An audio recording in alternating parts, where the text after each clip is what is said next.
আহমদ সোহাব মারা গেছেন 2001 সনে 28শে জুলাই। তো প্রত্যেক বছরই আমরা এই আনুষ্ঠানিকতাটা করি, এক বছর অনেকটা, যদি আমরা বাঙালি মুসলমান হিসেবে বলি ওরসের মতো আর কি। আমরা তো জন্মদিন করি না, আমরা ওফাত দিবসটা করি। তো এটাতে আমরা অনেক মূল্যবান উপাধি পেয়েছি আগে, মৌলবাদী হওয়া সত্ত্বেও আমরা এটা করে যাই। একটা বছর শুধু আমরা করতে পারি নাই, 2007 সনে। তাছাড়া প্রত্যেক বছর হয়েছে। আহমদ সোহাব মারা গিয়েছেন প্রত্যেক বছর যদি হিসাব করেন প্রায় 23 বছর আগে, 2001 থেকে ধরলে 2002 সনে প্রথম বক্তৃতা হয়। আমরা মোটামুটি তার মৃত্যু দিবসের আশেপাশে এটা করতাম, 28শে জুলাই না হলে 27শে জুলাই।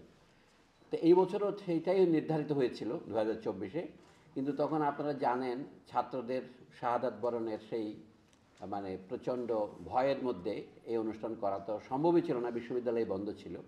তো ওটা স্থগিত হয়। আজকে সেটা আমরা প্রায় 6 মাস পর, ওই ঘটনার পরে প্রায় 6 মাস, ডিসেম্বরতে হলো, এটা করেছি। তার মধ্যে বাড়তি পাওয়া হলো আমার এই বইটাও সেদিনই প্রকাশিত হওয়ার কথা ছিল। তো এই বই সম্পর্কে আমি যে কোনো কিছু বললে এটা বিজ্ঞাপনের মতো শোনাবে, তবে শানে নজরুলটা বলতে হয়। আহমদ সোহাব সম্পর্কে আমার লেখা প্রবন্ধের একটি সংকলন বেরিয়েছিল 2010 কি 11-তে। এটা কোন সনের আছে? 10 সনে। তো আজকে হলো 14 বছর পর দ্বিতীয় সংকলন বেরোচ্ছে। কিন্তু এটার বৈশিষ্ট্য হচ্ছে একটি মাত্র প্রবন্ধকে কেন্দ্র করে লেখা এই বইটা।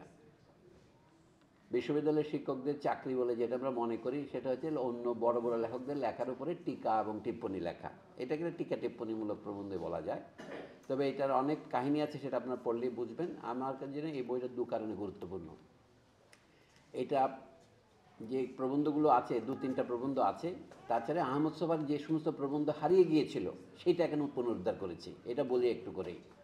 1976 সনে আহমদ সোহাব প্রবন্ধটি যখন বের হয়, তখন একটা সমকাল পত্রিকায় প্রথম এটা বের হয়। কিন্তু আমাদের অনেক জ্ঞানীগুণী লেখক এবং পিআইবির বর্তমান পরিচালক ফারুক ওয়াসিফ সহ তারা জানেন না যে এই প্রবন্ধটা 1976 সনে বেরিয়েছিল। তারা বিভিন্ন বক্তৃতায় খুব আত্মবিশ্বাস সহকারে, প্রায় দম্ভ সহকারে বলেন যেটা 1981-তে বেরিয়েছিল।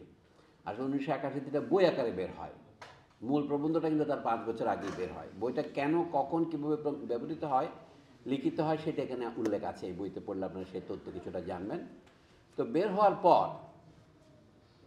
প্রবন্ধটা আহমদ সোহাব লিখেছিলেন 1976 সনের মার্চ মাসে। আগে আমি নিজেও ভুল ধারণা পোষণ করতাম, বোধহয় ফেব্রুয়ারি মাসে, কারণ সমকাল পত্রিকার ফাল্গুন সংখ্যা বলতে তো আমরা মনে করি ফেব্রুয়ারি সংখ্যা, কিন্তু আসলে আমাদের সে পত্রিকা যেদিন ছাপা হয় সেদিনই পত্রিকা বের হয় না, একটু পরে বের হয়। কারণ হচ্ছে 1976 সনে 7ই মার্চ তারিখে ঢাকার রেসকোর্স ময়দানে, যেটা সরওয়ার্দী উদ্যান নামে পরিচিত এখন, একটা সিরাতুন নবী সম্মেলন আহ্বান করা হয়েছিল। ওই সিরাতুন নবী সম্মেলনে অন্যান্যদের মধ্যে যোগ দিয়েছিলেন অধ্যাপক আবুল ফজল। 7ই মার্চ তারিখটা খুব গুরুত্বপূর্ণ। এটা আপনারা জানবেন কোথায়?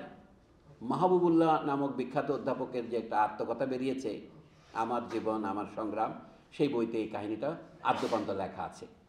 তা আহমদ সোহাব সেই দিনের ঘটনায় খানিকটা মুষড়ে পড়েছিলেন যে কেন মানুষ এমন হয়।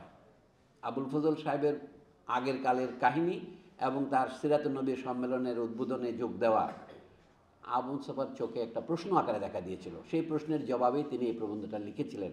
সেই কথা তিনি আমাদের মুখে বহুদিন বলেছেন। পরে 21 বছর পরে 1993-তে তার লেখা কোনো এক বই, ওই বইয়ের দ্বিতীয় বা তৃতীয় সংস্করণ উপলক্ষে, আমি কথাটা দ্বিতীয় তৃতীয় বলছি মুখের দ্বিধার জন্য নয়, এই বইয়ের একটা সংস্করণ কলকাতায়ও বেরিয়েছিল, কিন্তু বাংলাদেশে একটা সংস্করণ হয়েছে, এটাকে তৃতীয় সংস্করণ বলা যায়। তাতে তিনি আদ্যপান্ত কাহিনীটা লিখেছিলেন, কিভাবে তার সাথে তৎকালীন বিমান বাহিনী প্রধান MAG তওয়াবের সাথে দেখা হয় এবং কীভাবে আবুল ফজলের সাথে দেখা হয়। ওইটা হচ্ছে পটভূমি। এটা লিখতে গিয়ে তিনি যা লেখার লিখেছেন সেটা আপনারা সকলে জানেন। আহমদ সোহাবের সমালোচকরা গত 30 বছর ধরে, আমি বলবো প্রায় 50 বছর ধরেই এই বিষয়ে নানা রকমের বাতচিত করেছেন। তার একটা পর্যালোচনা আমি করার চেষ্টা করেছি। প্রথম বাতচিত হচ্ছে অধ্যাপক এবনে গোলাম সামাদ। তিনি রাজশাহী বিশ্ববিদ্যালয়ের উদ্ভিদবিদ্যা বিভাগের অধ্যাপক ছিলেন এবং নানা বিষয়ে তার জানাশোনার পরিধি ছিল ব্যাপক। তাকে প্রায় মনীষী বলা হয়। তিনি মুক্তিযুদ্ধেও যোগ দিয়েছিলেন। ফরাসি ভাষা জানতেন বলেই তিনি মুক্তিযুদ্ধে প্রবাসী সরকারের নানা দলিলপত্র ফরাসি ভাষায় অনুবাদ করতেন। কাজে তাকে একেবারে ফেলে দেওয়ার মতো মানুষ নয়। তিনি আহমদ সোহাবের এই প্রবন্ধের বিরুদ্ধে কড়া প্রতিবাদ করে মানে আহমদ সোফার লেখাটা কিছুই হয়নি, সবই ভুল, সবই মিথ্যা, সবই ভ্রান্ত, এরকম একটা সমালোচনা সমকাল পত্রিকায় প্রকাশ করেন। সমকালে তখনকার সম্পাদকের নাম হাসান হাফিজুর রহমান। কারণ 1975 সনের 5ই আগস্ট তারিখে, ঐতিহাসিক মিলের জন্য আমি দুঃখিত, সেকান্দার আবু জাফর প্রয়াত হয়েছেন। 1975-এর 5ই আগস্ট সেকান্দার আবু জাফর মারা যান, তার 10 দিন পরে শেখ মুজিবুর রহমান নিহত হন। আহমদ সোফা তখন পালিয়েছিলেন শেখ মুজিবুর রহমানের অত্যাচার থেকে প্রাণ বাঁচাবার জন্য। কুমিল্লায় গিয়ে তিনি আত্মগোপন করেছিলেন, কিন্তু সেখানকার আবু জাফরের সাথে তার এত ভালোবাসা ছিল, এত প্রীতির সম্পর্ক ছিল যে তিনি জীবনের ঝুঁকি নিয়ে ঢাকায় আসেন এই 5ই আগস্ট। তারপরে 10 দিন তিনি ঢাকায় ছিলেন এবং তাকে তখনই তাড়াবার প্রস্তুতি নিয়েছিলেন তৎকালীন প্রধানমন্ত্রীর অথবা প্রেসিডেন্টের পুত্র শেখ কামাল। এই কাহিনীগুলো এখন কেউ বলবে না, আহমদ সোফা তখনই বলেছেন। কিন্তু এটা প্রাণ বাঁচানোর জন্য তিনি নিউ মার্কেটের পাশের যে মুরগির খামার, মুরগির দোকান, সেগুলো দিয়ে পালিয়ে প্রাণ বাঁচিয়েছিলেন। কোথায়? 14ই আগস্ট রাত্রে। পরের দিন দেখেন যে শেখ মুজিবুর রহমান সপরিবারে নিহত হয়েছেন। এগুলো আহমদ সোফা মুজিব হত্যার আমি যেটুকু দেখেছি বলে একটি প্রবন্ধ আছে। কাজে মুজিব সম্পর্কে নানা রকম যারা উষ্মা প্রকাশ করেন তারা দেখবেন যে আহমদ সোফাকে প্রচণ্ড মুজিব ভক্ত মনে হবে, কিন্তু আসলে আহমদ সোফা মুজিব ভক্ত বা অভক্ত কিছুই নন। আহমদ সোফা একজনেরই ভক্ত, তার নাম আহমদ সোফা। না, কি লিখেছেন সেটা পড়লেই বুঝতে পারবেন। আমি যে মুজিব হত্যার মানে আদ্যপান্ত আহমদ সোফার মতো এত পরিষ্কার করে আর কেউ লেখেননি, এটা হলো সত্য কথা। এইটা এখানে আছে। আমি যে কাজটা করেছি এই বইতে, আহমদ সোফা যখন পরে তার বইতে প্রবন্ধটা নিলেন 1976-এ, এবনে গোলাম সামাদের সমালোচনা করে আহমদ সোফার মাথায় সামান্য পানি উঠে গেল, যে রক্ত বলা যাবে না। তিনি খুব বিনয়ের সাথে, আদব লেহাজের সাথে ওটা জবাব দিলেন। সেটা সমকালে ছাপা হলো। পরে এমন সব সমালোচনা আসতে শুরু করলো, সমকাল কর্তৃপক্ষ ভয় পেয়ে আলোচনা বন্ধ করে দিলেন। কারণ দেশে মনে হয় তখন সামরিক শাসন দেশে। এটা 1976-এর ঘটনা।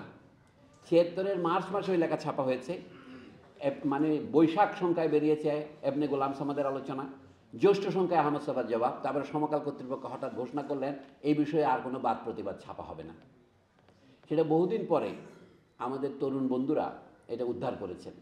এই আতিকুজ্জামান রাসেল, যিনি এই বইয়ের প্রকাশক, তিনি, তারপরে প্রিয়ম পাল, আরও 3-4 জন তরুণ ছিলেন তখন যারা আহমদ সোফার ভক্ত। আহমদ সোফা বিদ্যালয় বলে একটা পত্রিকা বের করতাম আমরা, সেইটাতে এটা ছাপাও হয়েছিল। তো যেহেতু আহমদ সোফা নিজের বই যখন ছাপান 1981, তখন তিনি এবনে গোলাম সামাদের সমালোচনা এবং তার নিজের জবাব কোনোটাই ছাপাননি, ফলে এটা ইতিহাসের হাতে হারিয়ে যাচ্ছিল। সেইটা আমরা উদ্ধার করেছি।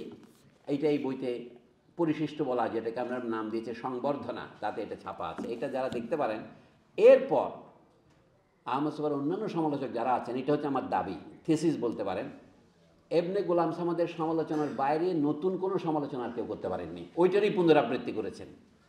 তাহলে তার জবাব যেমন আহমদ সোফা একবার দিয়েছেন, সেই জবাব গ্রহণযোগ্য হতে পারে, না হতে পারে, অন্যদের জবাবের দেওয়ার কোনো দরকার নাই। সম্প্রতি দেখলাম ইংরেজি বই পড়ে যারা সমালোচনা করা শুরু করেছেন, তারা এবনে গোলাম সামাদের লেখা পড়েছেন কিনা আমি জানি না, হয়তো নিশ্চয়ই পড়েছেন, নাহলে আমরা 2010-11-তে পুনর্মুদ্রণ করেছি। তো তখন তার মধ্যে হচ্ছে বাংলা একাডেমির বর্তমান মহাপরিচালক অধ্যাপক মোহাম্মদ আজম এক দীর্ঘ প্রবন্ধ ফেলেছেন আহমদ সোফার বিরুদ্ধে। বলছি কি, আহমদ সোফার এই প্রবন্ধ কিছুই হয়নি, এটা নিয়ে লোকে কেন এত হইচই করে, এটা অদ্ভুত ব্যাপার। এটা ইবনে গোলাম সামাদের বক্তব্যেরই মোটামুটি পুনরুদ্ধরণ। তখন আমি তার সাথে আমার বন্ধুত্বপূর্ণ সম্পর্ক, আমি তাকে ফোন করে বললাম, আপনার এই প্রবন্ধের বিরুদ্ধে আমার একটা বক্তব্য আছে, আমি কি 2 পৃষ্ঠার একটা চিঠি লিখলে আপনি ছাপবেন?